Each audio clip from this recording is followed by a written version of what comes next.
Thank you. So it's my great pleasure to introduce Yasaman Bahri. Yasaman is a research scientist at Google Brain. She's working on building scientific and theoretical foundations for deep learning that bridge the gap with practice. So some of the topics she's working on recently includes investigating optimization and generalization of deep learning, the correspondence between neural networks and Gaussian processes, and the intersection of statistical mechanics and deep learning. Yasaman received her PhD in physics from UC Berkeley with a focus on theoretical condensed matter physics. She is a recipient of the NSF Graduate Fellowship and was recently named the Rising Stars in ACS. Congrats. And I know that the research Yasaman and her colleagues are doing motivates a lot of theoretical research in deep learning. And we have a lot of people in the department who are working on theory of deep learning. So I hope this talk is of interest to many of you. Thanks again, Yasaman, for joining us today, and the stage is yours. Thank you, Bahri, for the very kind introduction and also the invitation to give this talk. So the work I want to tell you about today, done with colleagues at Google, is about how there's actually a phase transition in the behavior of gradient descent when it's run on deep neural networks that are fairly wide.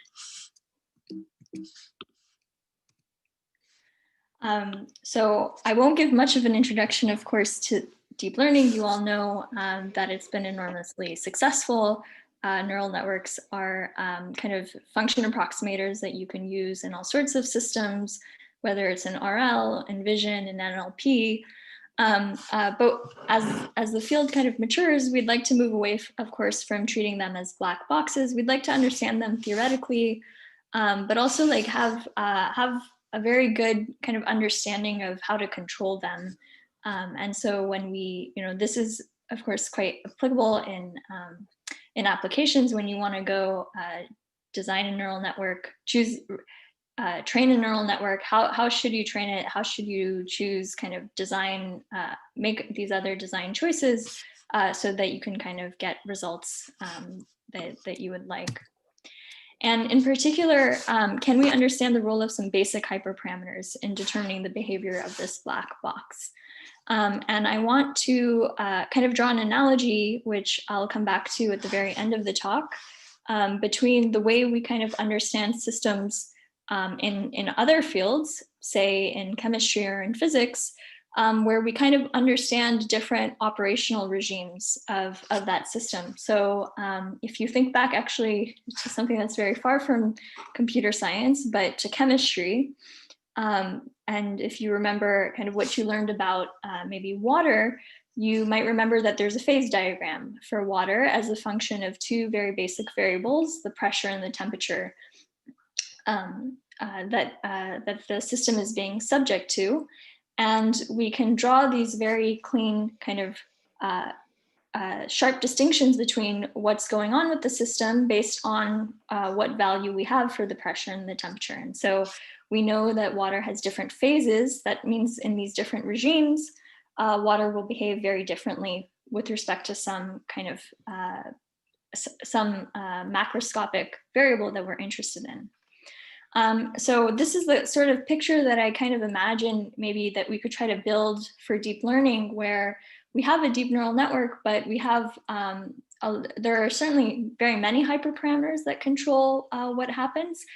There are lots of course, data dependent behavior that happens, but some of the things that do happen are rather, can be kind of universal, maybe independent of the data, independent of some other particular microscopic choices.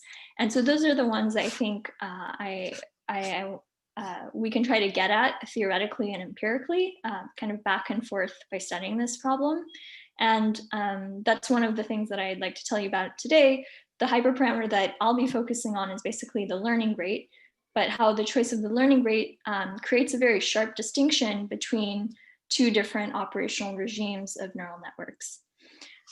The other thing I'd like to point out, if you remember from kind of basic chemistry about water, is that sometimes when you classify a system into these different regions, you have a classification that kind of occurs maybe for a certain range of the variable, but sometimes two things can really be connected to one another. So if you remember, it turns out that at very high temperatures and at very high pressures, liquid water can be continuously changed or transformed into gas.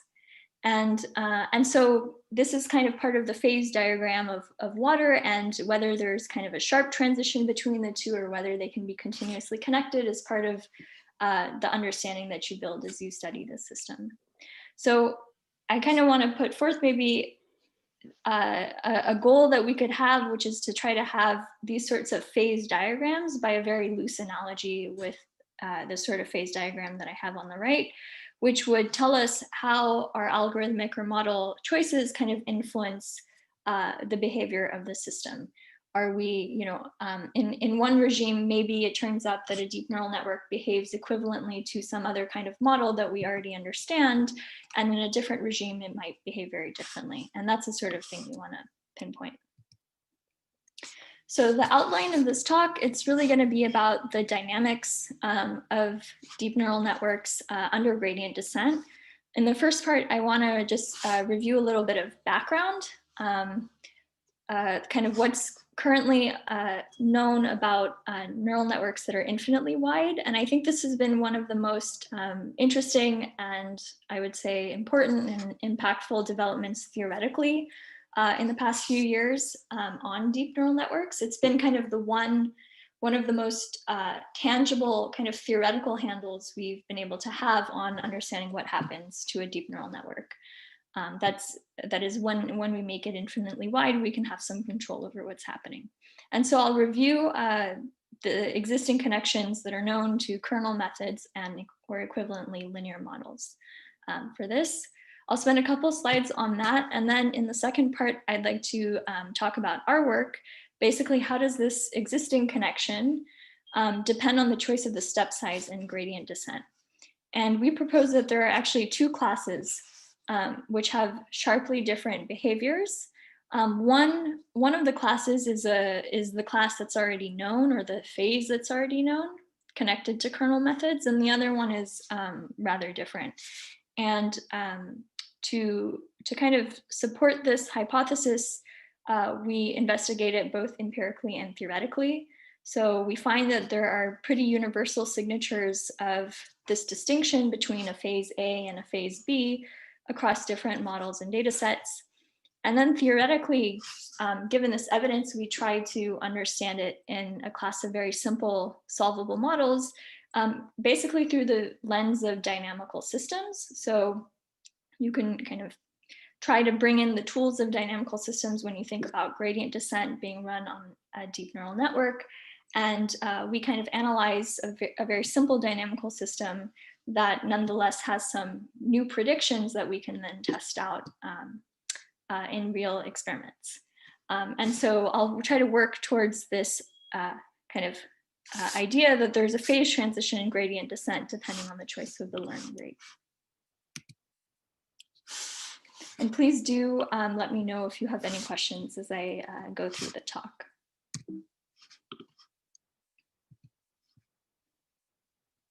So just a little bit of background. Why would you investigate the infinite width limit in the first place?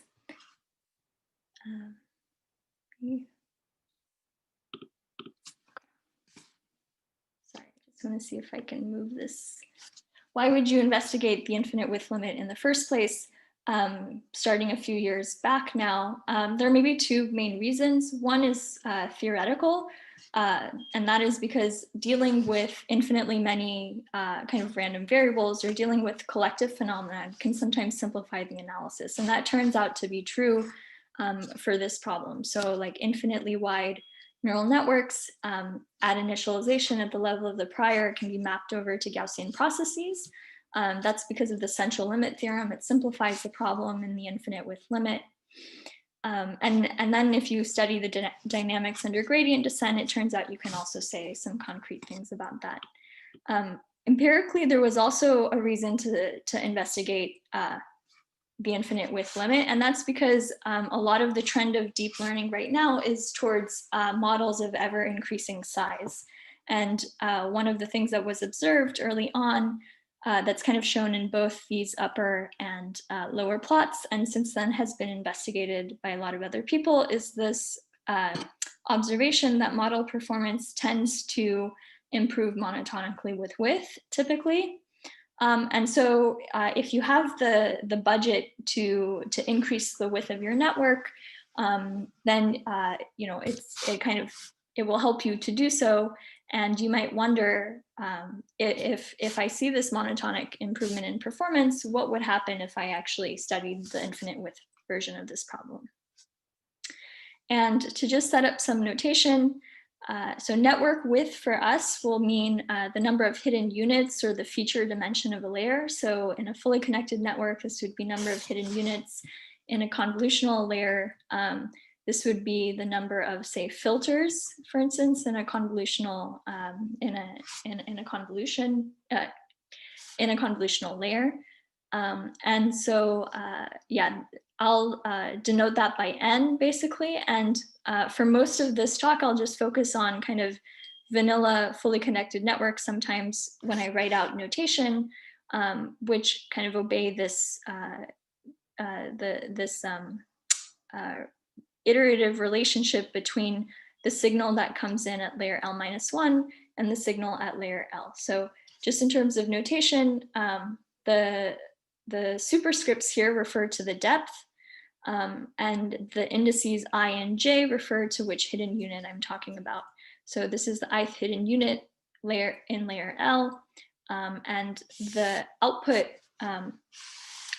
of the function at that hidden unit as a function of the input x is gotten by taking an affine transformation of the signal from the previous layer after it's been passed through nonlinearity phi. So this notation n and phi and these superscripts and subscripts I'll use throughout the rest of the talk.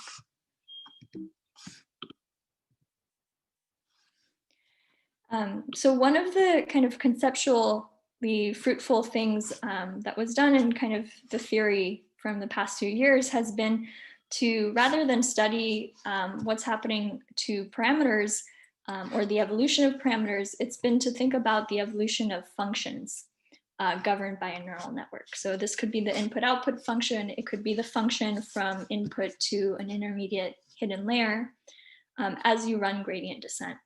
And so let's just do a little bit of chain rule basically to see what happens when you change perspective in this way. So consider gradient descent in any parametric model.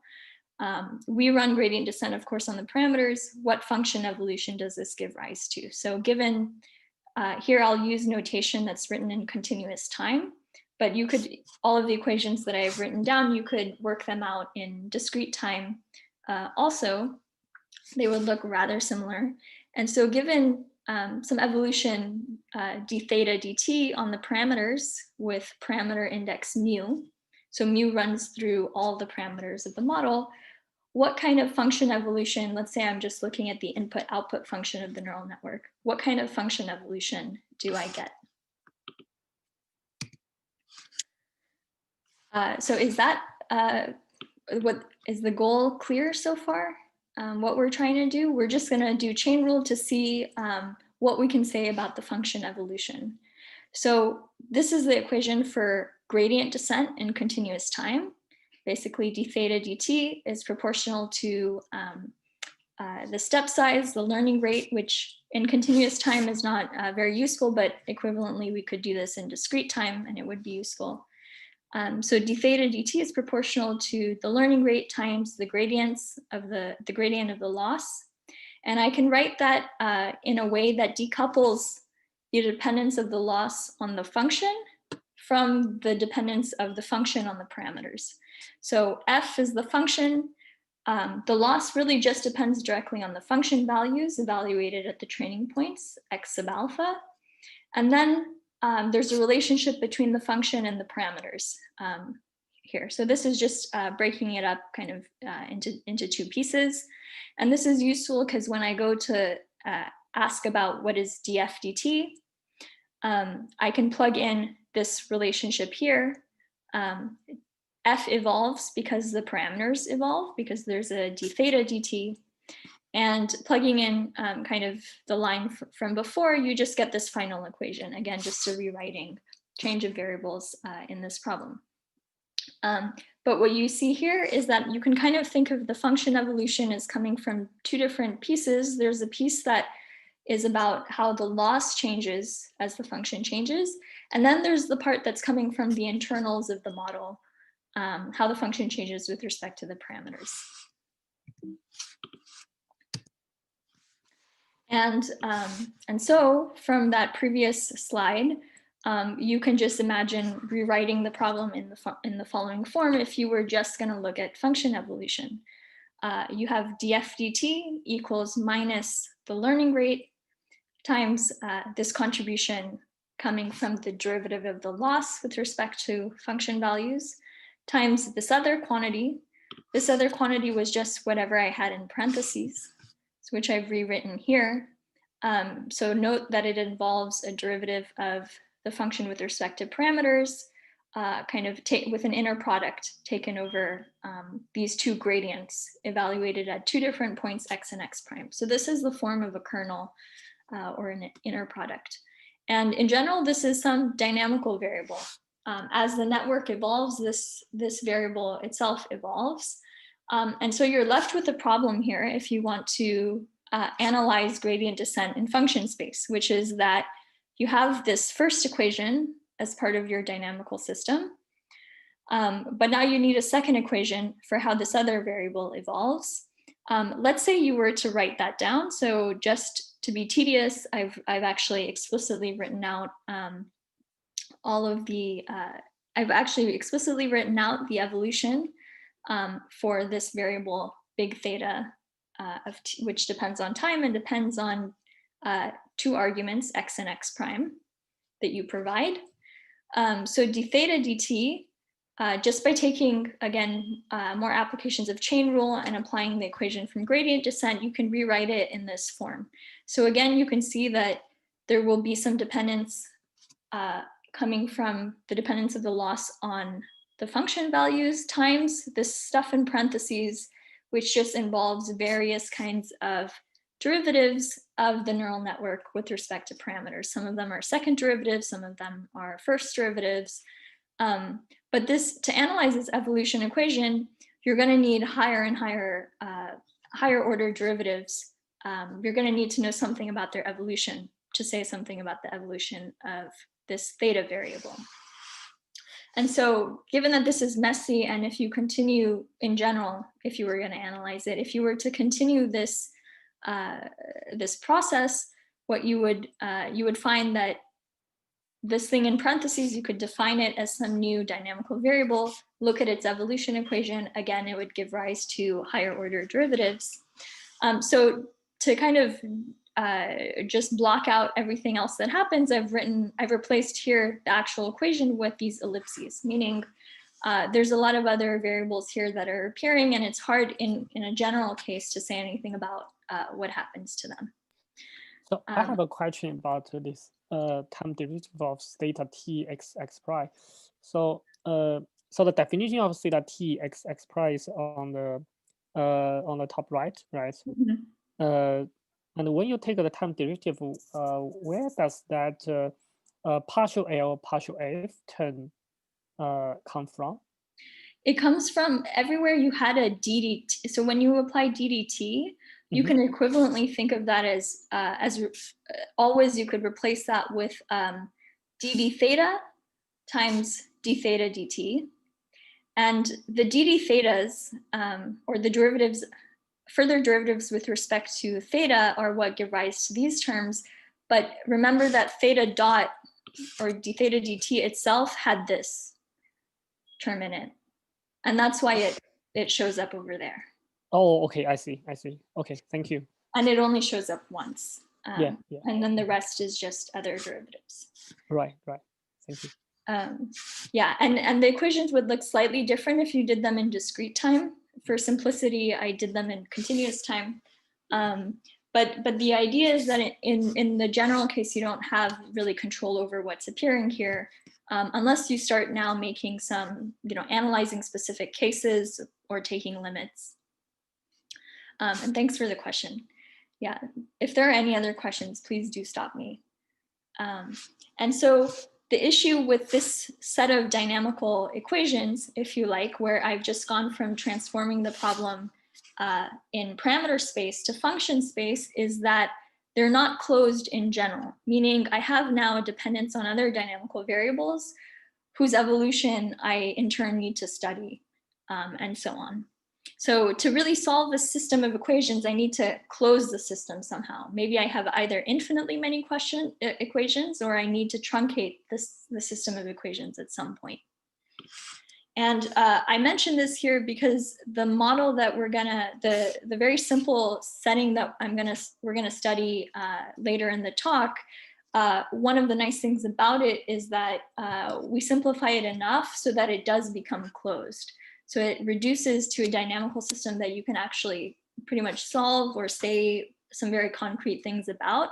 And although we can't do this for the most general case of a deep neural network with arbitrary data, nonetheless, the reduction that I'm going to talk about later in the talk to a simpler dynamical system turns out to explain a lot of what we observe empirically. So closure here is something that will come up again. And so again, this is still just kind of reviewing in hindsight, suggesting a way to think about some of the work that's already been done.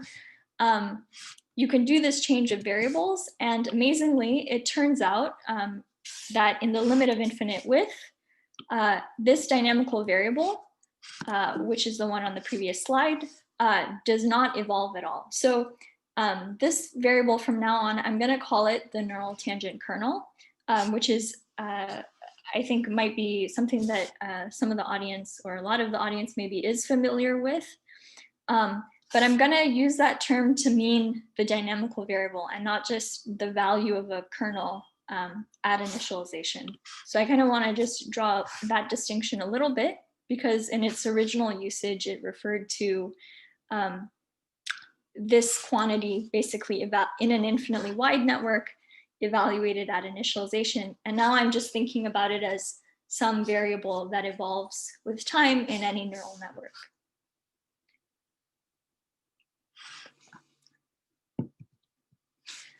So I think it's pretty amazing, although now at this point it's a couple-year-old result that in the limit of infinite width, this variable doesn't evolve at all. And so basically these other terms here, if you were to kind of go look at their behavior, they effectively vanish. The analysis is not that simple. It's the actual proof is much more involved, but if you like, one way to kind of see that this holds is to go do a back of the envelope estimate of what kind of the expectation of this term would be at initialization. And you would see that it has some dependence on inverse width. If you were to factor out that dependence on width, which means that it vanishes in the infinite width limit. And that's sort of a kind of back of the envelope way you could convince yourself that this is not totally crazy. But I think it's pretty neat. I should say one paper that does this is basically derives this result is by Jaco et al. Published in NeurIPS 2018, but there are actually many other people who worked on kind of what is kind of a similar result. I don't have the time to get into maybe the details of who, which papers did what, but a lot of other papers kind of appeared around the same time, including work by Professor Gu at that time, and others who maybe approached it from slightly different angles. So this result, I won't go into a bit more, but it's kind of the basis for what I will discuss kind of in the second part. So this is interesting because it's basically saying that gradient descent in these infinitely wide deep networks kind of reduces or does reduce to fixed kernel regression, where you're doing just regression with this kernel that I described. So d theta dt is 0. And so if its evolution is, if it doesn't evolve, it's fixed at its initial value. And it turns out that then this will look like just the usual kernel regression problem. For instance, if you consider squared loss, you can actually solve it analytically, and that's quite nice. So why does this occur? Maybe different people would give different intuitions for it. One thing that I mentioned was that it's intimately tied to our typical initialization protocol, which you could, so if you went and kind of, as I mentioned, if you went and tried to evaluate the expectation value of this term or look at its fluctuations, you would find that it depends, it tends to vanish with width, and that kind of arises from the fact that we initialize the weights of a neural network in a way, we tend to choose variances for the parameters that goes as inverse of the width. And so this is kind of a crucial kind of connection to why this result ends up working. And it's the sort of initialization scheme that I'm gonna assume for the rest of the talk. So I'm not gonna modify kind of what this end dependence is here. But just if you'd like maybe a different kind of intuition or understanding where the origin of this comes from, it's tied to a little bit this scaling procedure we have here.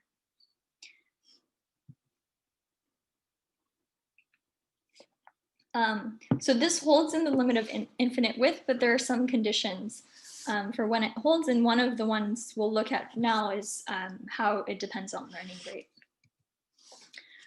So that takes me to the second part of the talk, which is about this other phase of dynamics that we think holds, which we termed the catapult phase.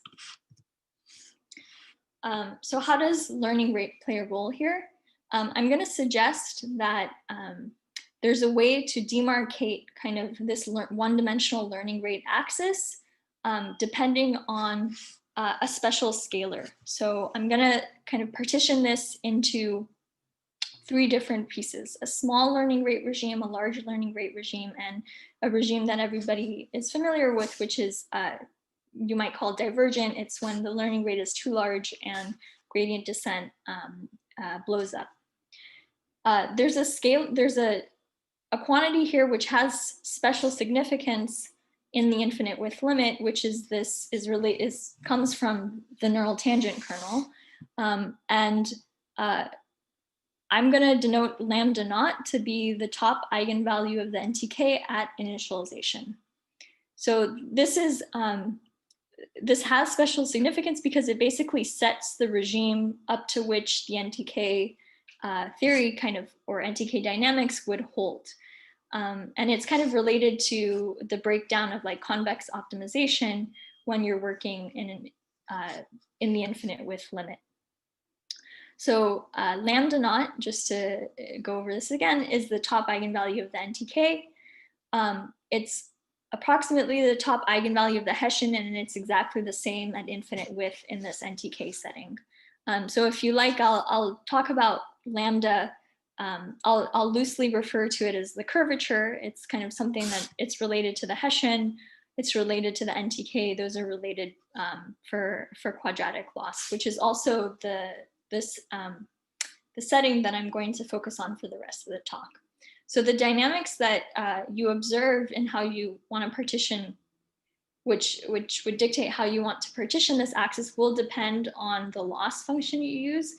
The phases that I'm going to talk about, I only present for quadratic loss.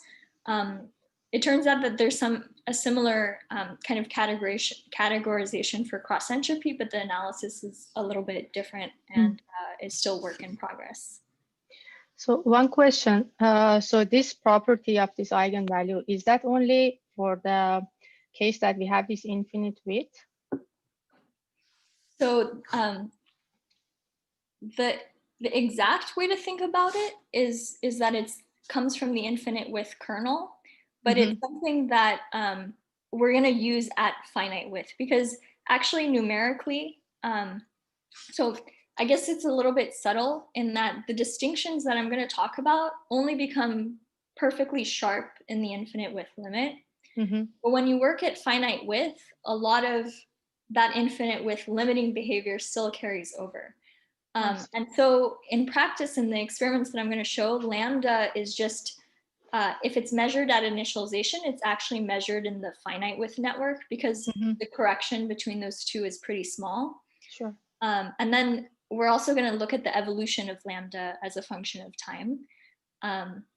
But really, these changes that I'm going to talk about are actually not just reflected in the top eigenvalue of the NTK, but really all across the spectrum.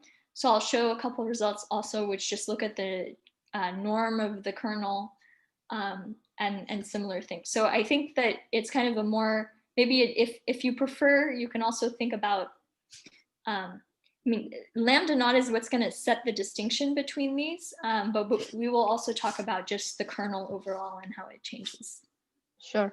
But this like equivalence between the eigenvalue of the Hessian and NTK. Yeah. This is for the width, the wide case, right? That's right. Okay. Okay. Yeah.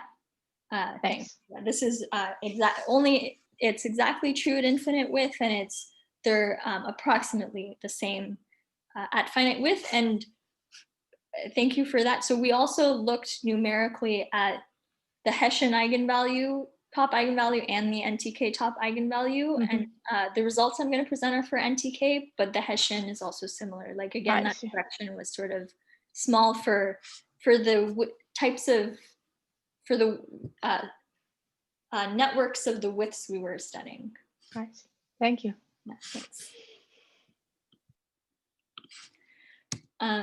So there is this scalar lambda naught, and I'm going to suggest that this is one way to break up this learning rate axis, which is that there's a critical learning rate, which is 2 over lambda naught, and this would be exactly true, like in the infinite width limit, like lambda naught would come from the infinite width kernel. You would find that for all learning rates less than eta critical, that you get this NTK dynamics, or I'm going to equivalently use the term lazy phase, although that means something that's been used in a slightly different context. But I'm more or less, I'm going to refer to this phase as an NTK or a lazy phase. I can go into more detail on that in a bit. But this is something that was kind of known actually in one of our earlier papers. We showed that NTK breaks down at this learning rate, and others have as well. But what I think is maybe different here is that the learning rate that you diverge at in a finite width neural network, even if it's very wide, is larger than that. And it's larger, this constant C is something that in our theoretical model will turn out to be exactly 4. And we measure the value for in some in neural networks that have saturating nonlinearities. And for other types of networks like ReLU networks, we've measured that to be closer to 12.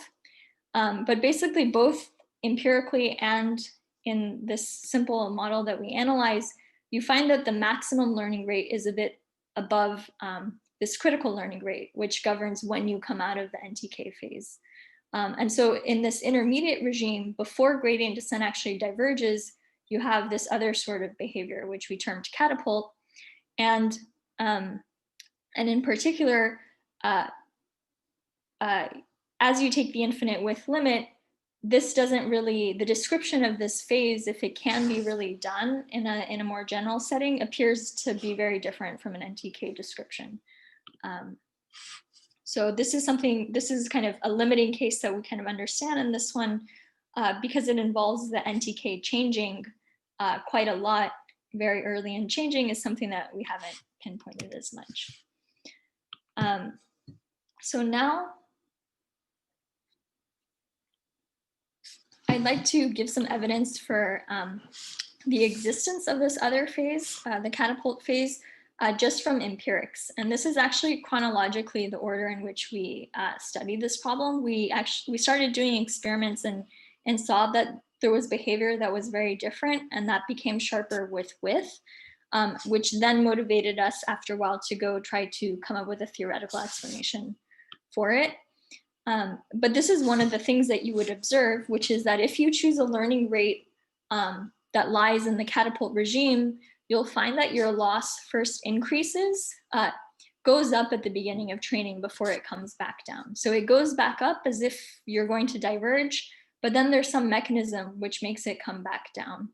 And if your learning rate is in the NTK regime, so basically anything less than 2 over lambda naught, where now lambda naught in these experiments is just measured, estimated from the finite width neural network by looking at the NTK on a small batch of data. And what you find is that in those regimes, like this would be the blue and orange curves in these plots, the loss just very smoothly decreases. So one distinction between these two phases is whether the loss smoothly decreases or whether it first increases and peaks before it comes back down.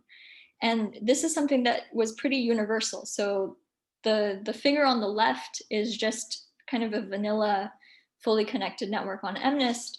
The figure on the right is a wide ResNet network, which is more complicated. It has batch norm in it. It's on CFAR 10. Still, it shows the same behavior when you drive the system above 2 over lambda naught. And I should say this is plotting the training loss, but equivalently, if you looked at the test loss, it would also show the same behavior because this happens very early in training and there's not much of a distinction between train and test at that stage. Another signature is that if you looked at, again, the evolution of this NTK top eigenvalue, you would find that in the catapult phase, it drops very sharply. So these would be the green and the red curves here, or the purple one here. Whereas in the NTK phase, it only changes by a little bit. Here it does still drop because that's a finite width effect. But this distinction again would become sharper as you make the network wider. So in the infinite width limit, the blue and the orange curves wouldn't change at all, but you would still find the green and the red curves would change some finite amount. And again, in a vanilla network on the left and in a more complicated network on the right on a different data set. And finally, these are these differences that happen early in training, kind of during this period of training that we call like a rearrangement, tend to hold even when you look at the final network at the very end of training. So here, if you looked at the final curvature or the final NTK eigenvalue, the max eigenvalue, everywhere in the catapult phase, which is between the gray and the black line here,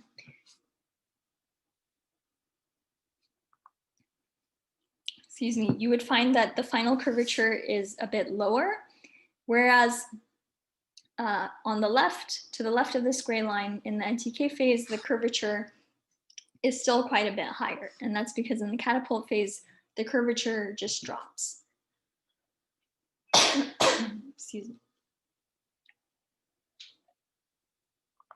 So the picture that we're working towards here is that in the catapult phase, when you choose a learning rate that's large enough, you transition to some other basin in the landscape where the minima are wider.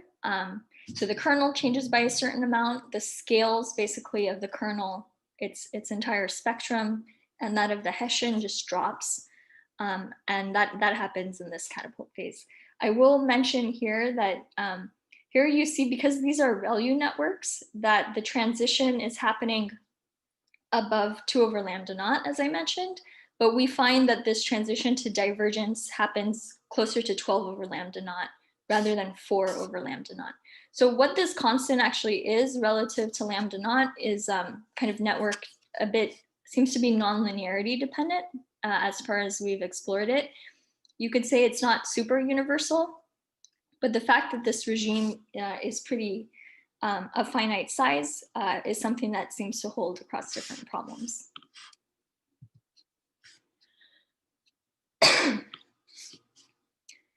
And so finally, another way to view the problem is is to look at, rather than just look at the NTK top eigenvalue, you can look at the change in the entire NTK kernel matrix evaluated on some batch of data. And that's shown here in the plot on the right, again, for a kind of a vanilla network with ReLU nonlinearities. So here I'm plotting so theta again is this NTK evaluated on some batch of data after a certain amount of time t. Here, I think it's kind of towards the end of training. And I plot the relative change in the NTK compared to its initial value. And you expect in the NTK phase that as you make networks wider, that this vanishes completely because the NTK doesn't change at all. And you see that here. So everything to the left of the blue line, you see that as you make networks wider from the black to the red, this change in the NTK is going down. But everywhere to the right of the blue line, this change is finite. And it's especially finite kind of way out here. And because this is a ReLU network, the divergent phase happens around 12 over lambda naught, as I mentioned. But basically, in between the blue and the purple lines, you have this catapult phase where the change in the NTK, even after a little bit of training, will be finite as you make the network wider. And I want to draw kind of a parallel again to what I mentioned about phases, excuse me, at the very beginning of the talk, where here I've shown a plot that actually looks schematically similar. This is showing magnetic order in a magnet as a function of temperature as you make the size of the system bigger. So it, magnets magnetize as you lower the temperature. And here you see the magnetization for this problem is kind of finite value. It's 1. So it's an inverted version of this plot, really. But what I wanted to show here is that even in this system, this kind of real system found in nature, you see that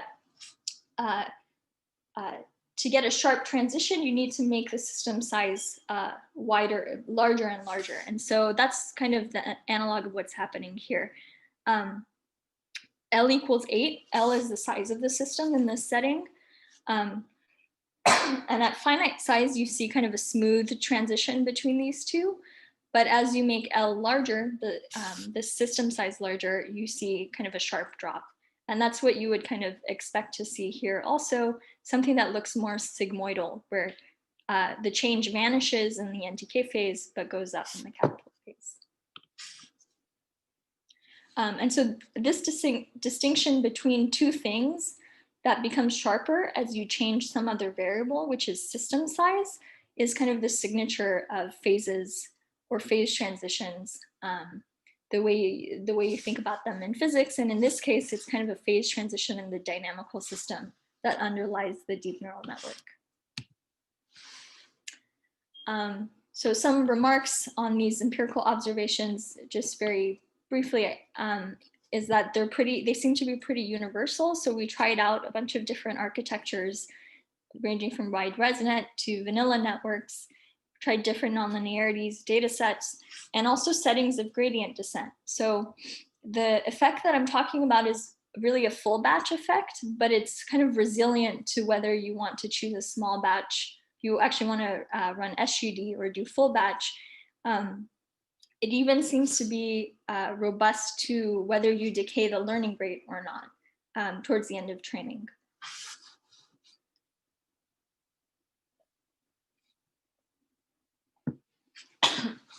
And that's because this distinction that I'm talking about occurs early on in training. And so what once you kind of, you're in the catapult phase and you've evolved for a certain amount of time and made it to another basin, at that point, if you want to decay the learning rate, that's fine too. But this distinction happens early in training. So empirical phenomena that kind of seem to be pretty universal, you might hope that they can be explained with simple theory. And so to do that, I think I'm slowly running out of time, but I'll just set up the problem for, excuse me.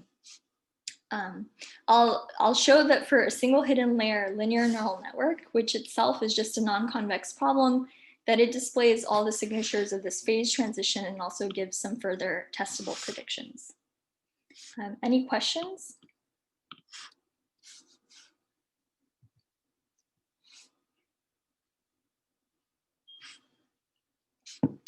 If not, I'll just continue to set up the model that we study. So again, the setting is that we have squared loss. We define the NTK in this way. It's a function of two inputs, x and x prime. And the model itself is just a single hidden layer network of width n. And I'll be working in this, I won't go into too much detail. For this theoretical setup, I'm going to work in what's called NTK parameterization. But this distinction between phases holds for what's called standard parameterization also. It's just for this cleanliness of this of the theory, I'll work in this parameterization. So we have in this simple model, we can have multi-dimensional input. Right now, I won't have time to talk about a full model analysis, so I'll take the simplest case that we study, which is basically where we have scalar input x, and we have two vectors u and v, which are together are the parameters of the full network. And f is just the inner product of these two vectors, v and why v. the definition of this NTK kernel it is normalized by m, not by t? Is there any particular reason? I think that just makes it, my recollection is that just makes it easier down the road. You don't have to have that. Oh, okay. I see. It's not at all crucial. Okay. But I forget exactly why it made it easier. So that I don't quite recall. But this is the most general setting we look at. Right now, I'm going to simplify to the setting that I'm just going to show you in this talk, which is even simpler. We basically just train on a single data point, which where here we've just chosen x, y equal to 1, 0 for simplicity. And it turns out that this doesn't matter much. I can say more about the multiple sample multi-dimensional input case at the very end. But if you make this simplification, then the system you're dealing with basically has loss, which is equal to f squared, because y has been set to 0. F itself is just the inner product of v and u. Now working in NTK parameterization, there's this square root of n. And the kernel, the NTK kernel here is just evaluated on a single data point. It only has one eigenvalue, which is its value itself, which is lambda, and it's related to the norms of the two vectors u and v. And now we go back to the question we asked at the very beginning. You have gradient descent on the parameters. What does gradient descent in function space look like? So you can write down gradient descent for the two parameter vectors u and v. And then you can just plug that in to get the gradient update for the function itself. And what's nice is that basically, if you do that, this is the equation you get for the function update. And you see that it depends on lambda. And so similarly, now you would go and ask, what's the update equation for lambda? And it's given by this equation here. This is just, again, a change of variables from u and v to f and lambda, and giving rise to these boxed equations. And then the initial conditions for this problem, because of how going back to this initialization scheme that I mentioned, for how you set the parameters of the model, what you would have is that at t equals 0, f and lambda are basically just order 1 quantities. So there's some constants, but they don't depend on width at all. And so what we have now is basically, we took as kind of a distilled model for a deep neural network. We basically just took a single hidden layer. We dropped the nonlinearities. We just evaluate on a single data point But what we do have is the non-convexity of the problem still. And we're going to look at that non-convexity basically from the point of view of function space by looking at f and lambda. And now to kind of return to a point I made at the very beginning, which was in general, if you did this for a deep neural network with arbitrary data, you wouldn't get the equations to close. There would be a dependence on many other variables. But in this case, because we basically chose our simplifications so that we could get them to close, which means that the equation for f only depends on f itself and lambda, and the equation for lambda only depends on lambda itself, and it turns out it only depends on f. It could have been the case that lambda could have depended on a bunch of other dynamical variables, but in this setting it doesn't. So I say that the equations are closed. And so now we just treat this as a dynamical system. There are two coupled equations. There are two hyperparameters here, the choice of the learning rate and the choice of the network width. And then we can study what the fixed point, what is the evolution of this dynamical system, what are its fixed points as a function of these two hyperparameters, learning rate and width. And I think since I'm pretty much running out of time, I'm actually not going to be able to walk through the analysis of this dynamical system. One thing you can do is a sanity check, which is that if you take n to be infinite, you should recover, if you take n to be infinite and then look at the dynamics, you should recover NTK dynamics.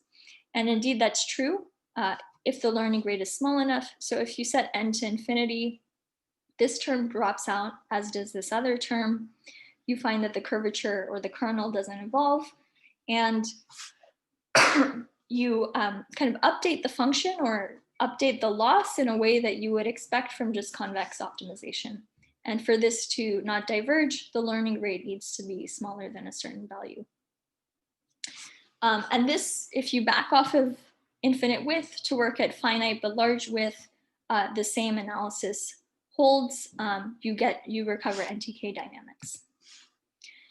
What's different is if you now choose a learning rate eta, which is in between 2 over lambda naught and 4 over lambda naught. And the reason that matters is because it changes the sign of this second term over here in the lambda equation. So just to run a little bit of the dynamics forward in time, if you choose a learning rate of this size, this term is negative, and what will happen is lambda will start to decrease from its initial value, and initially it will decrease by a small amount.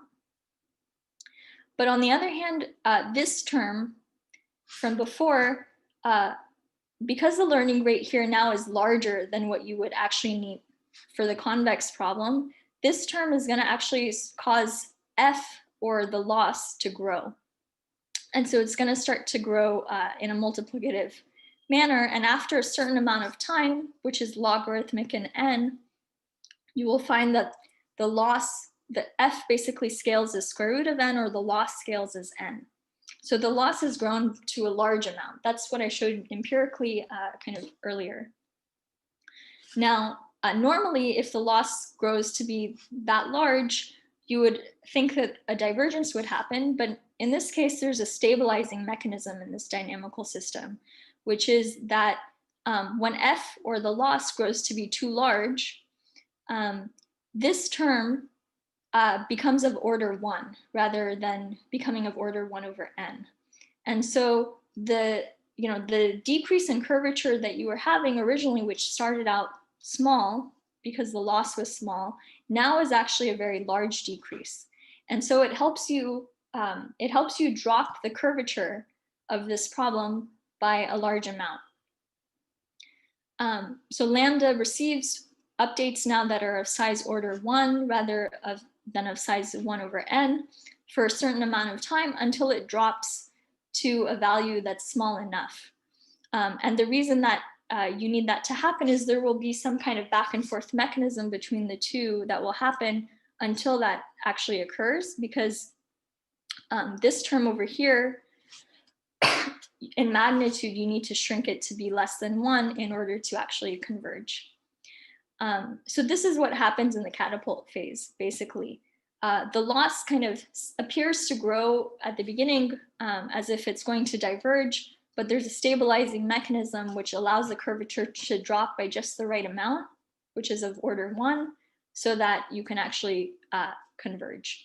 So this is a way to look at this non-convex problem, which in general might be hard if you were to view it from in parameter space.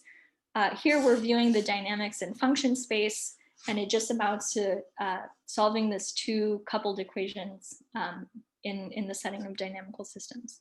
And finally, I'll just point out that there's a maximum learning rate, which is given by 4 over lambda naught, which is again coming from when this term changes sign. Sorry, I apologize. I think earlier I said that this term changes sign around here, but it changes sign at 4 over lambda naught, so that if you drive the system at a learning rate that's too large, the curvature will increase. And if the curvature increases, that will cause this equation on the left to blow up. Any questions about that? So that's kind of the analysis of, we took the deep neural network and basically distilled it down to these 2 coupled equations, which still give predictions that match with the experiments, as I'll show. I do have a question here. So this 4, so do you have any explanation why the cutoff for the diverging phase, between diverging phase and this catapult phase, 4 divided by lambda naught?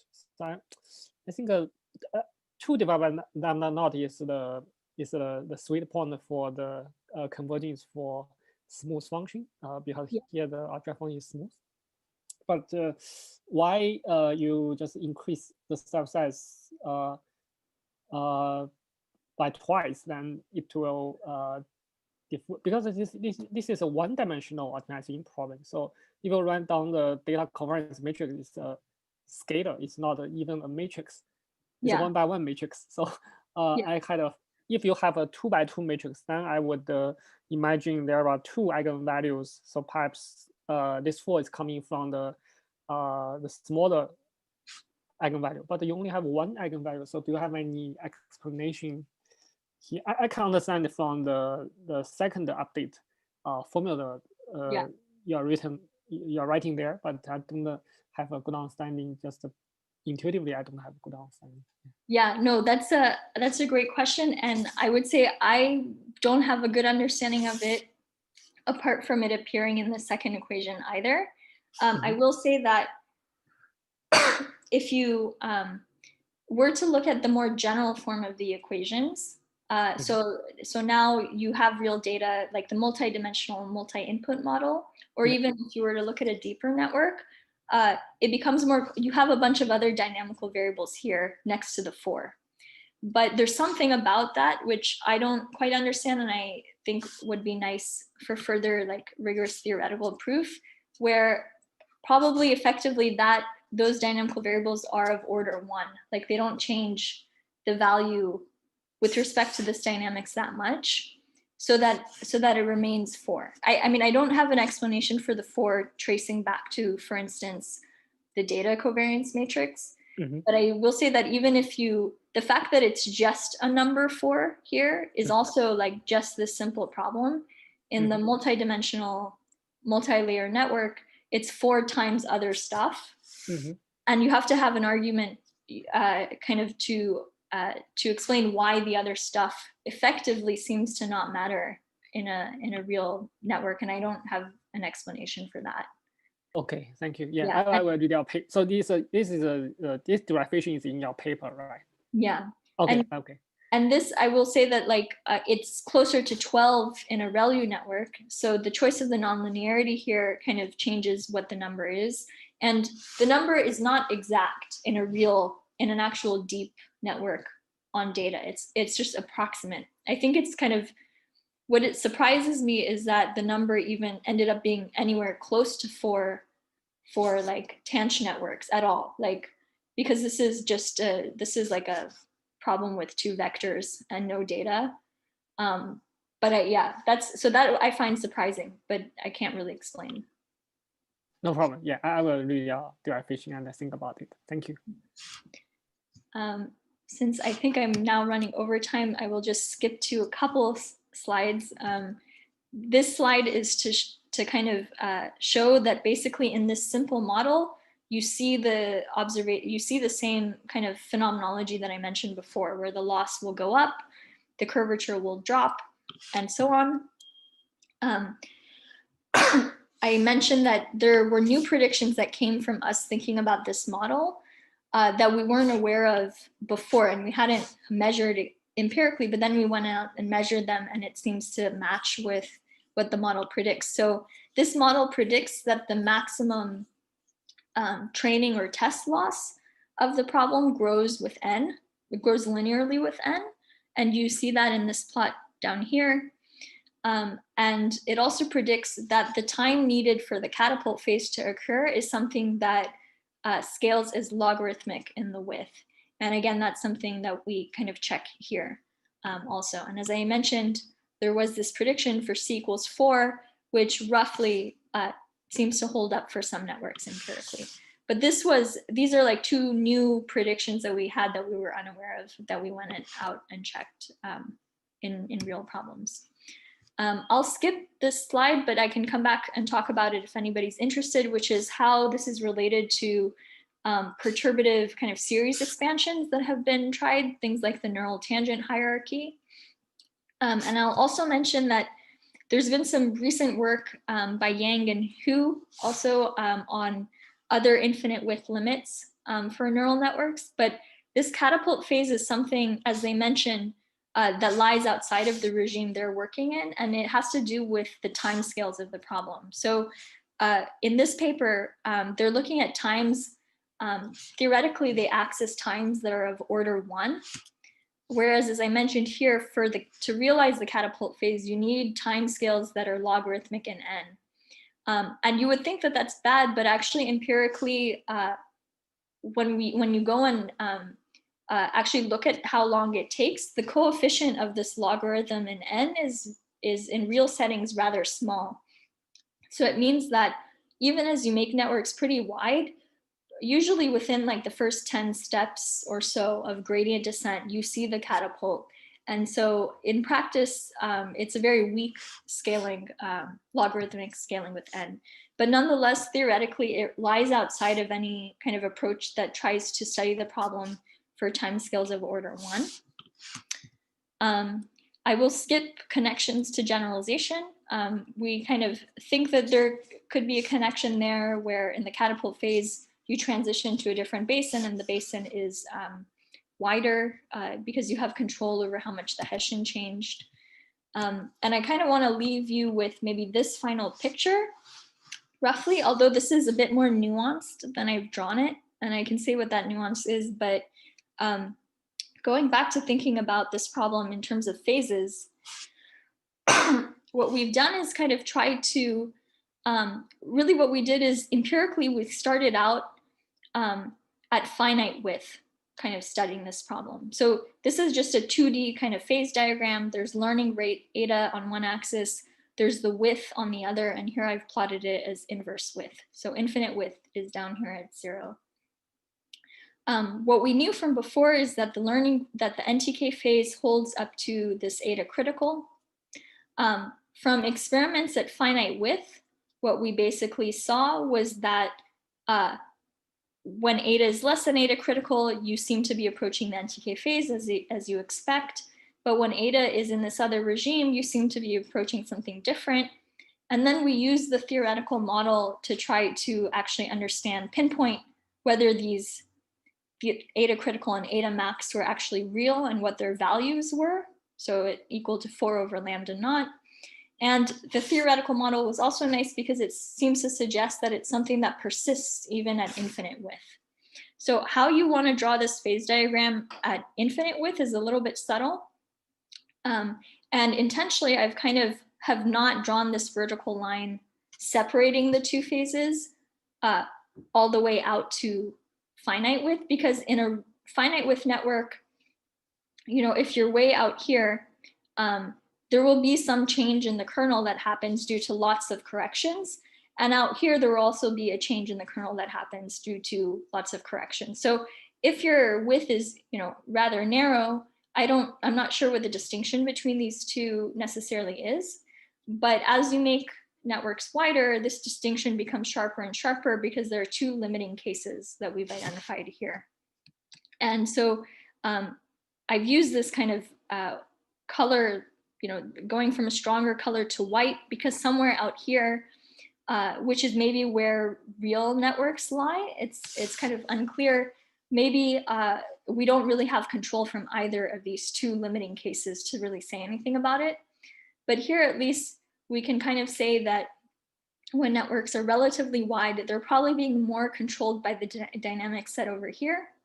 And if this were to be studied a little bit more theoretically, maybe we could have a better understanding also of what lies out here at finite width. And this divergent phase, as I mentioned, this line is pretty sharp and tends to hold all the way down to rather narrow networks. I'll skip over this concluding slide. I'll say that maybe one thing is that this distinction between the two phases can be a guide for hyperparameter tuning, where you just measure the top eigenvalue of NTK at initialization and try to have some control over where you are. I want to thank my collaborators with whom this work was done, who are all at Google, for what was a really wonderful collaboration. And I will end there a little bit over time and ask if you have any questions. Thank you so much. So I have a quick question. So there are this, I remember this recent result that I don't exactly remember if the result is related to the infinite or finite width, but these eigenvalues are changing more rapidly in the beginning and then slower after a couple of steps. Is that something that you also kind of theoretically figured out in this analysis? That's a great question. So it doesn't come up in our, so empirically we've studied also the full spectrum of the kernel, and it shows the same behavior. So basically, if you, not just the top eigenvalue drops, but pretty much all of the eigenvalues kind of drop, the entire scale of the problem drops, and the kernel changes by a large amount. In our theory, really the one that we understand the best is just this two coupled equation system, where there is no notion of a matrix, but just a scalar. We talk about it a little bit in the paper, but in the multi-dimensional multi-input case where you have now a matrix, it's still hard to analyze, because now this is from using the tools that we have, like this approach, where you kind of look at the dynamical system, and if it's not closed, which it's not in that case, then you need to effectively have some more arguments or approximations for what you can drop. What we do in that analysis is just project onto the top direction, and again, look at basically just the top eigenvalue. So that seems to be the thing that maybe controls this stabilizing mechanism. But to be honest, it would be nice to have more concrete theory that really analyzes the full spectrum.